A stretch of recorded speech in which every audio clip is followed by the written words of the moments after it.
Hello students, welcome to access institute. मैं आकांक्षा जान और आज हम लोग स्टार्ट करने जा रहे हैं आपके कोनिक सेक्शन का chapter number 3 which is ellipse. Conic section में ऑलरेडी हम लोगों ने कवर अप किया था पहला type that was circle, second was parabola और अब हम लोग स्टार्ट करने जा रहे हैं एलिप्स।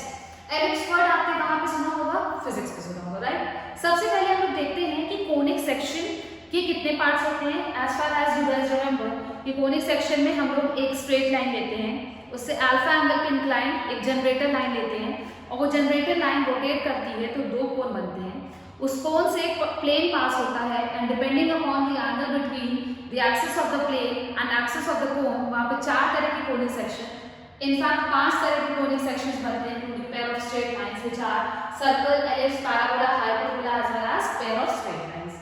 सर्कल, पैराबोला हमारा ऑलरेडी कवर अप हो चुका है। हम लोग स्टार्ट करने जा रहे हैं एलिप्स। कोनिक सेक्शन हो गया, कोन का सेक्शन जो कहते हैं, ये बन रहा है एलिप्स हमारा। एलिप्स बनने के लिए जो कंडीशन होती है वो चीजें हम लोग देख चुके हैं, टर्म से हम लोग ऑलरेडी अवेयर हो भी चुके हैं, सब कुछ हमें आता है। तो एलिप्स पढ़ना is quite easy for us, okay. Ellipse word आपने सुना होगा कि the earth rotates around the sun in an elliptical orbit. The earth rotates, अच्छा कैप्लर्स लॉ अगर आपको याद हो तो earth rotates around the sun in an elliptical orbit with the sun situated at any one of the two foci। याद है? तो यहाँ से अगर आपको ये क्लियर हो रहा हो कि ठीक है भैया एलिप्स में रोटेट करिए, the earth is rotated around the ellipse with the sun situated at any one of the two foci. मतलब एलिप्स के अंदर कितने फोकस होंगे? 2 फोकस होंगे, फोकस 1, फोकस 2। सन हमारा किसी भी फोकस पे हो सकता है, ये चीज सुना होगा। मतलब आप एलिप्स के शेप से अवेयर हैं कि ellipse is quite this shape, okay ठीक है, ये हमको क्लियर हो गया। अब बात ये आती है कि एलिप्स को बनाया कैसे जाता है। तो एलिप्स बनाने के लिए देखिए यहाँ पे एलिप्स बनाया जाता है। सबसे बड़ी चीज ये है कि आपको एलिप्स बनाने को नहीं आएगा कि आपको ऐसा एलिप्स बनाना है। इट्स ऑल लाइक कि इस पे बेस हम लोग एक थ्योरम देखेंगे जिससे बहुत सारे क्वेश्चन सॉल्व हो जाते हैं। तो इसमें हम लोगों ने क्या किया, हम लोगों ने 2 पिन्स ली, ठीक है, हम लोगों ने 2 पिन्स ली, 2 पिन्स को यहाँ पे सेट कर दिया। दोनों पिन से हम लोगों ने एक रबर बैंड लिया, मान लीजिए रबर बैंड को ऐसे करके पहना दिया। रबर बैंड का दो एज जो होगा एक उधर एक इधर होगा, एक एज को फिक्स रखा, एक पे हम लोगों ने ऐसे पेंसिल लगाई दिखा के और ऐसे करके ड्रॉ किया।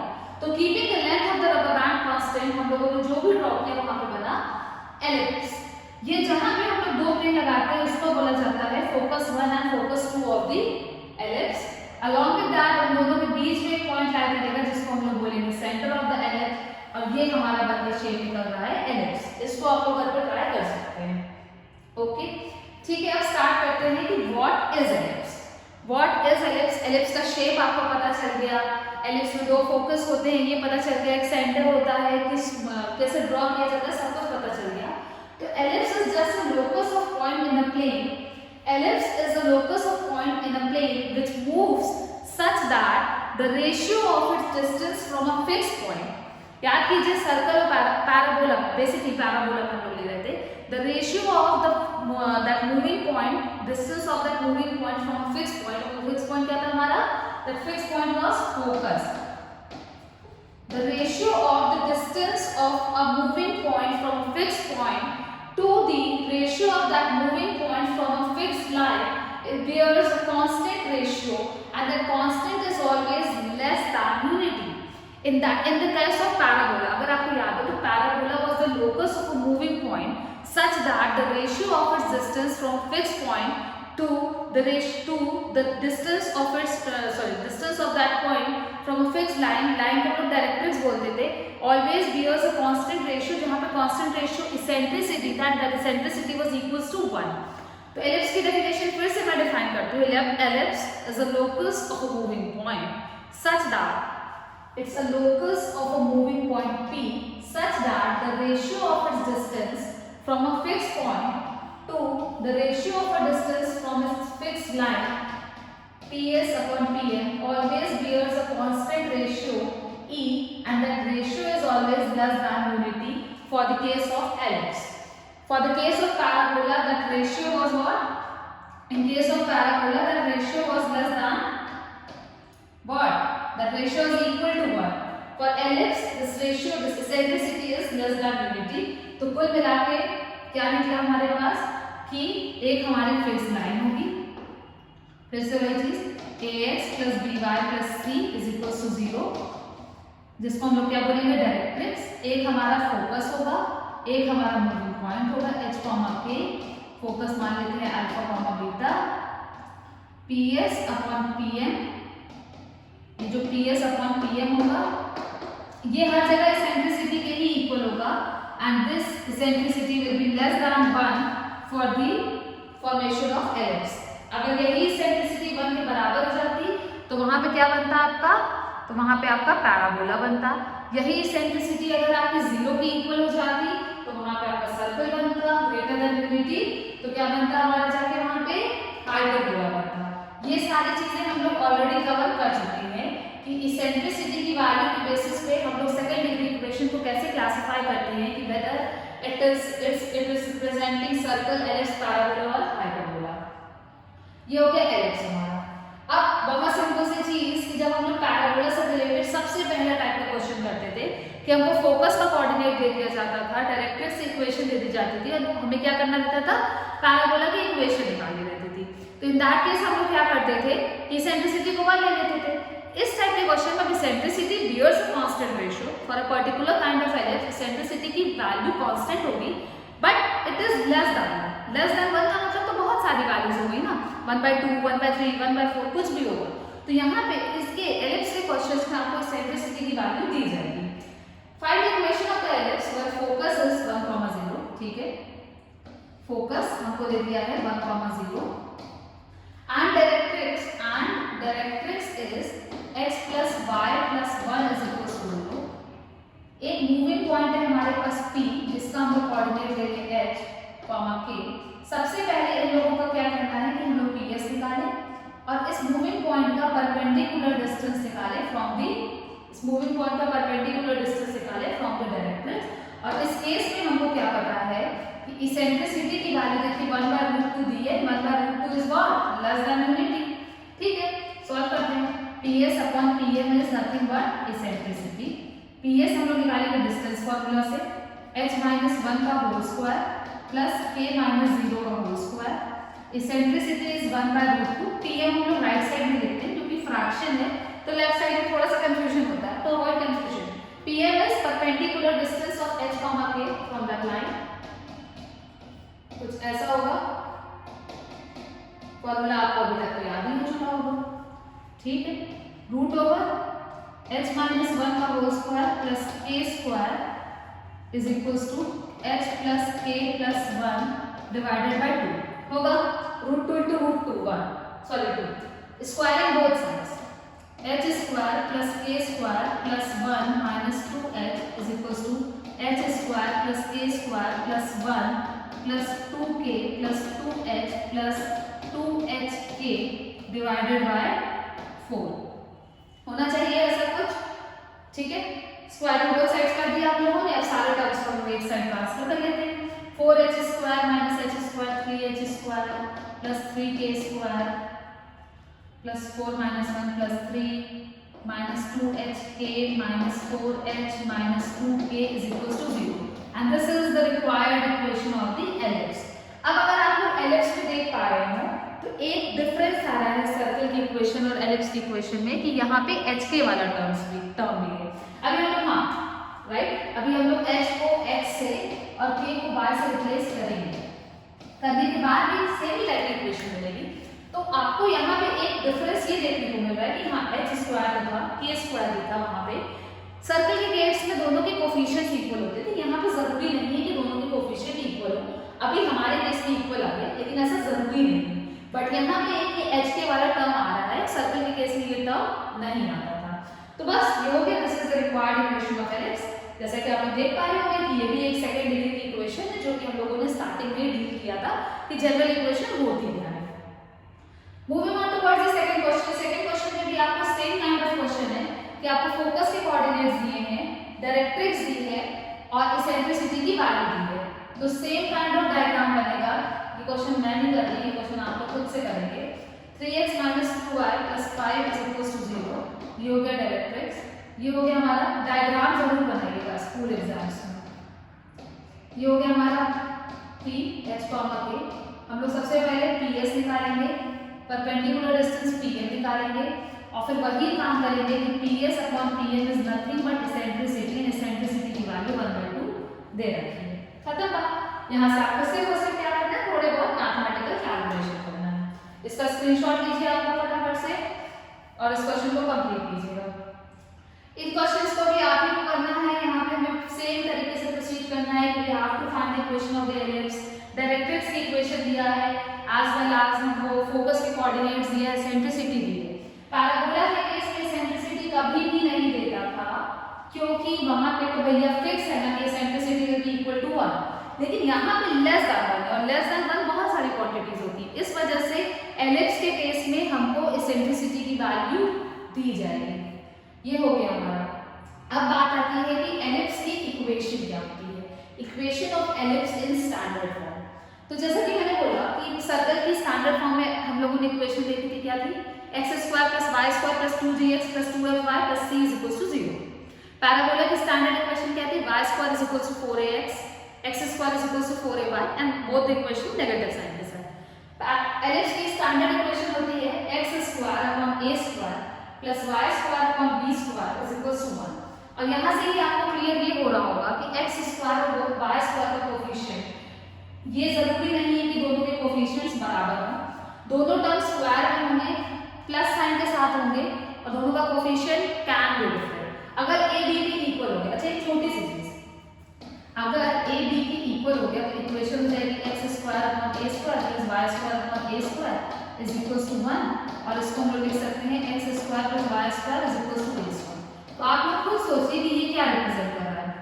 This is representing a circle, right, ये एक सर्कल रिप्रेजेंट कर रहा है जिस सर्कल का सेंटर ओरिजिन पे है और इट इज a यूनिट से। तो इसका मतलब है कि a b के इक्वल तो नहीं होगा। For the representation of ellipse हम लोग कहेंगे कि a should not be equal to b। अब b² और a² का रिलेशन क्या होता है, तो b² is nothing but a² times 1 - e², where e is eccentricity of the ellipse, और हर एक एलिप्स की इसेंट्रिसिटी आपको अलग-अलग मेंशन की जाएगी जब भी आप क्वेश्चन करेंगे। बट एक जनरल चीज रहेगी जो सबके बीच में कॉमन रहेगी कि सबकी इसेंट्रिसिटी की वैल्यू हमेशा 1 से कम होगी। ये हो गया b² और a² में रिलेशन, जहां पे e की वैल्यू 1 से कम है, ऑब्वियसली कम है, तो यहाँ से हम कह सकते हैं कि 1 - e² जो है वो भी 1 से कम होगा, राइट। अगर e की वैल्यू 1 से कम है तो हम लोग कहेंगे ना कि e² 1 - e² भी 1 से कम होगा, और अगर 1 - e² 1 से कम है, दोनों तरफ हम लोग a² से मल्टीप्लाई करें तो हम लोगों को ये मिलेगा, और यहाँ से हम लोग ये कंक्लूड करेंगे कि b² is less than a², मतलब y² के नीचे वाला टर्म हमेशा a² से कम होगा अगर हम लोग कुछ इस तरह से रिलेशन स्टैब्लिश कर रहे हैं। पर आप लोग इसको ये याद मत करिएगा कि हमेशा b² a² से कम होगा। अभी हम एक डिफरेंट टाइप ऑफ एलिप्स देखेंगे, इसको एकदम मन में बैठाने की जरूरत नहीं है। अभी सिंपल सी चीज ये है कि अगर b² और a² में ये रिलेशन है तो b will be less than a, because e की वैल्यू 1 से कम होती है। ये हो गई हमारी स्टैंडर्ड इक्वेशन ऑफ एलिप्स। आगे देखते हैं। एलिप्स कुछ ऐसा दिखता है। अभी हम लोगों ने स्टार्टिंग में देखा कि अर्थ जो है वो सन के अराउंड रिवॉल्व करती है इन an elliptical orbit, and ellipse looks like ये, ठीक है।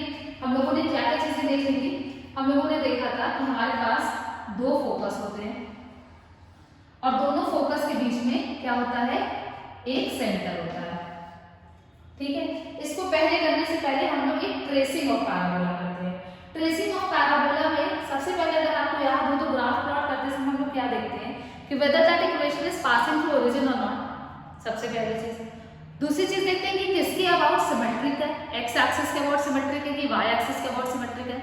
तीसरी चीज हम लोग देखते हैं कि जो ग्राफ बनेगा वो किस क्वाड्रेंट में बनेगा, मतलब क्या रीजन ऑक्यूपाई करेगा। तो सबसे पहले हम लोग सिमेट्री देखेंगे, फिर ओरिजिन कंटेन करता है कि नहीं करता है, एक्स एक्सिस और वाई एक्सिस के साथ क्या इंटरसेक्शन होगा, अलॉन्ग विद दैट हम लोग चौथी चीज देखेंगे रीजन, ठीक है। ये 4 चीज देख के हम लोग बना सकते हैं एलिप्स का ग्राफ। सबसे पहली चीज ग्राफ के लिए जो इक्वेशन देख के ही आपको क्लियर होगा कि स्ट्रेट लाइन पे क्लियर नहीं होना है, क्योंकि एक्स स्क्वायर में है और वाई भी हमारा स्क्वायर में है, ठीक है। बनाते हैं graph. x² / a² + y² / b² =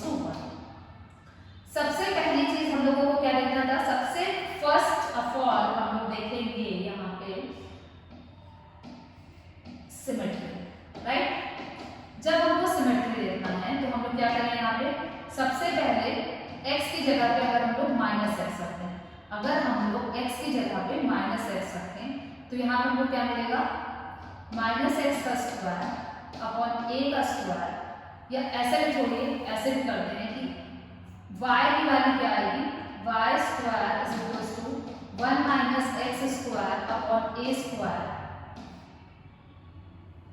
times b square under root में आएगा। तो हम यहाँ से ये कह सकते हैं कि for unique value of x we will get two different values of y,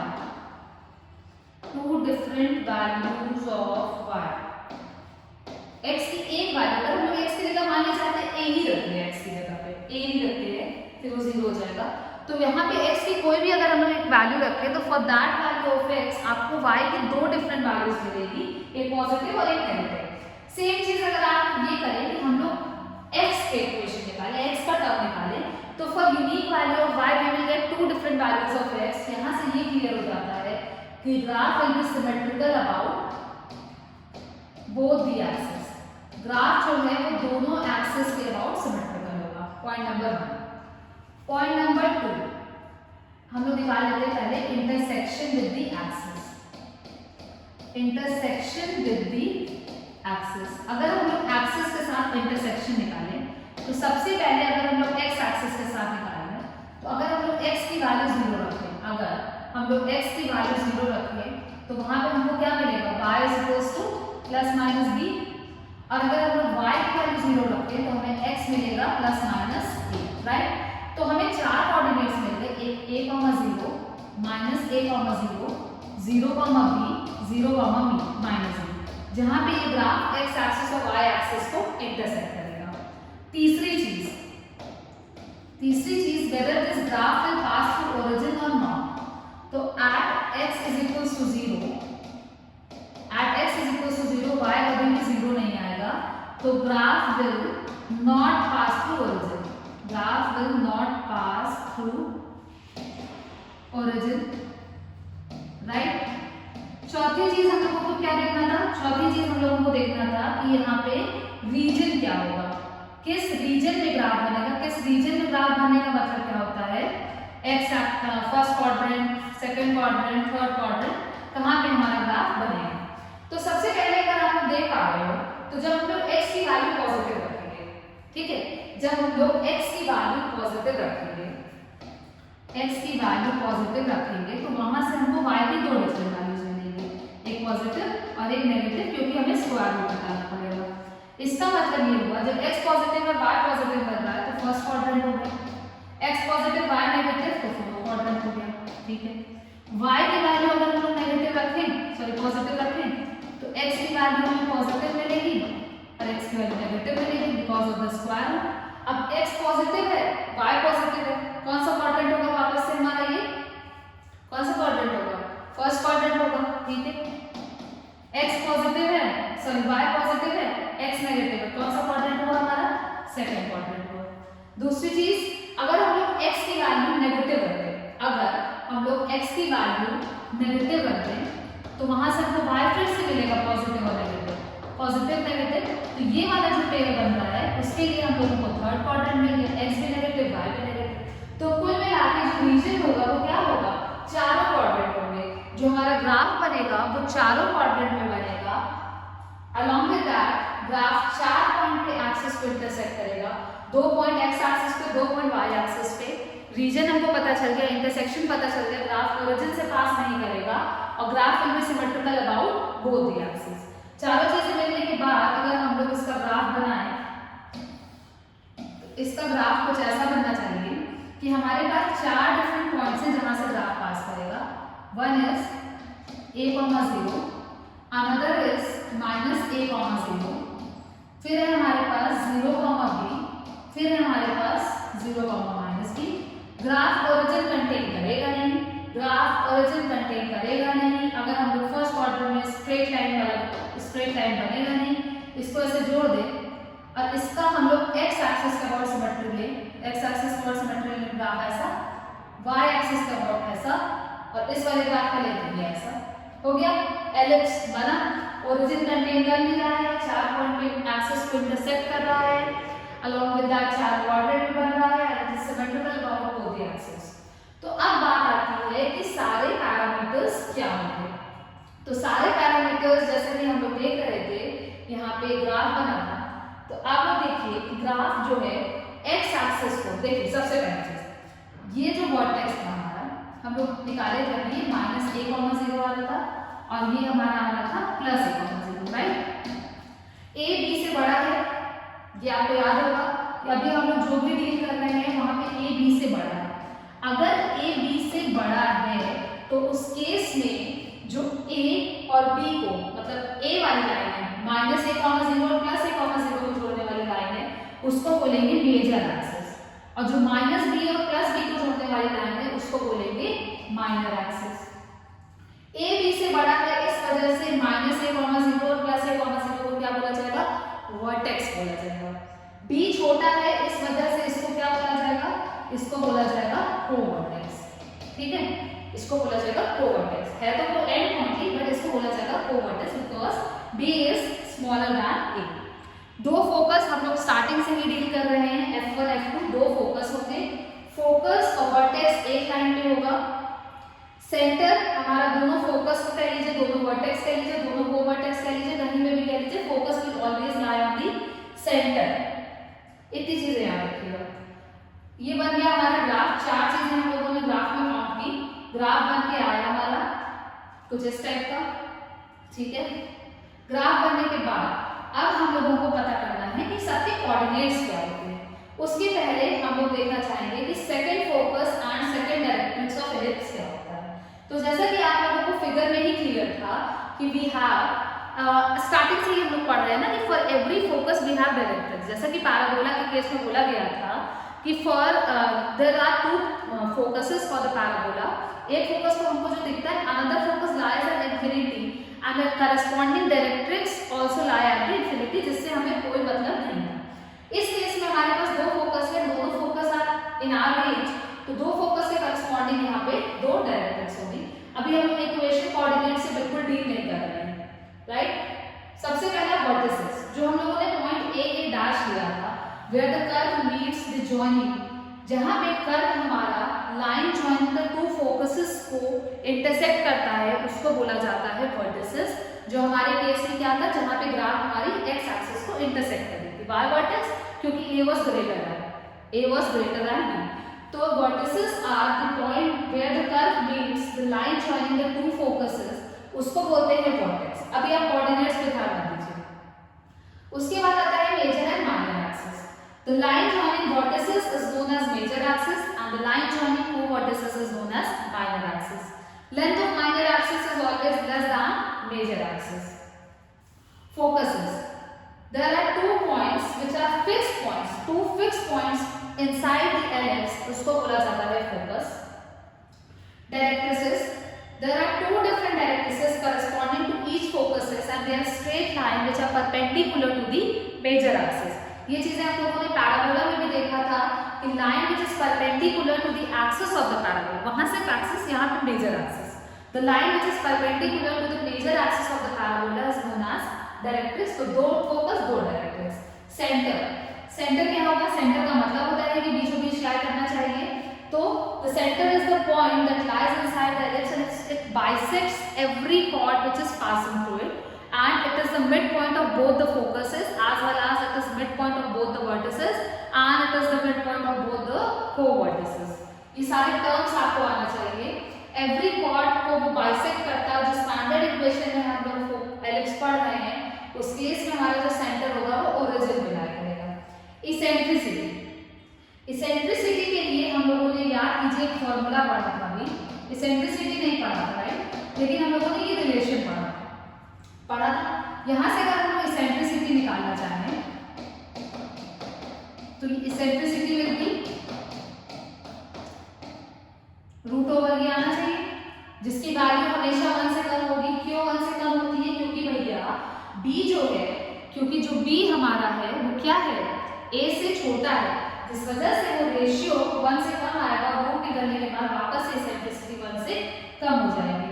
तो ये हो गया हमारा इसेंट्रिसिटी का formula, root over 1 minus B square by A square. इस पर हम लोग देखते हैं माइनर मेजर क्या चीजें हैं।